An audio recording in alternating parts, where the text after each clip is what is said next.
Hello. Today we will discuss the Caroline Detention Facility in Virginia and talk about how one can get out of it. Many migrants trying to enter the US through the border with Mexico often find themselves in immigration jails, from which it seems impossible to escape at first. However, sometimes release is possible within 3 weeks, along with obtaining refugee status and residency in the US within a few months.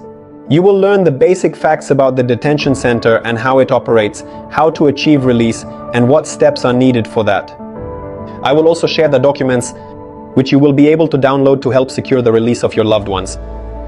This center is located in the state of Virginia, in the city of Bowling Green, and is intended for both men and women. The facility has a capacity of about 700 places.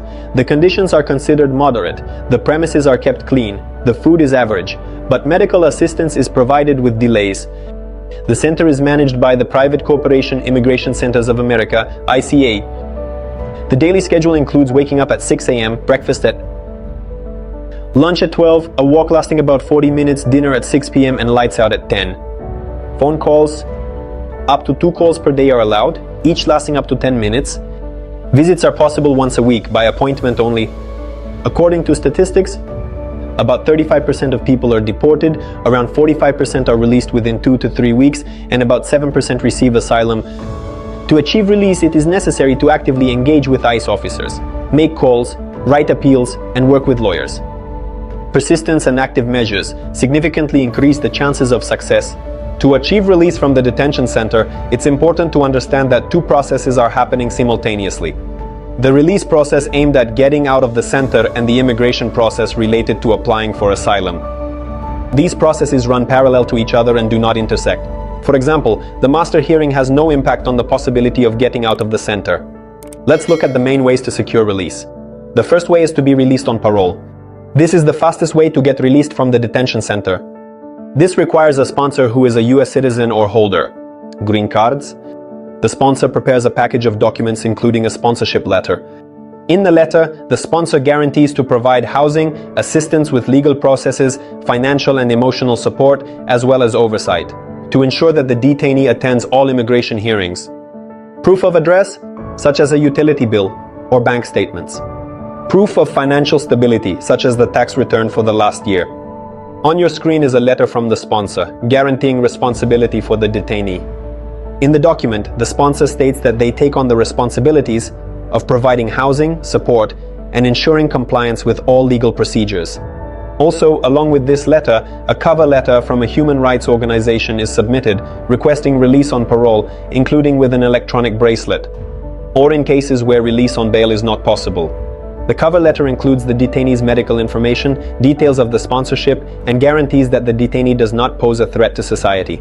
Documents can be sent to ICE via email, fax, regular mail, or delivered in person by the detainee. Regularly sending requests and letters helps speed up the process. The second way is to be released on bail. To be released on bail, it's necessary to initiate a bail hearing. Only the immigration judge makes the decision about the possibility of release on bail and sets the amount. On your screens is an example of a request for a hearing for release on bail. Such requests include evidence of the sponsor's presence, who will provide housing, support, and oversight. Letters of support from family, friends, and the sponsor. Proof of the sponsor's financial stability and their willingness to cover all necessary expenses.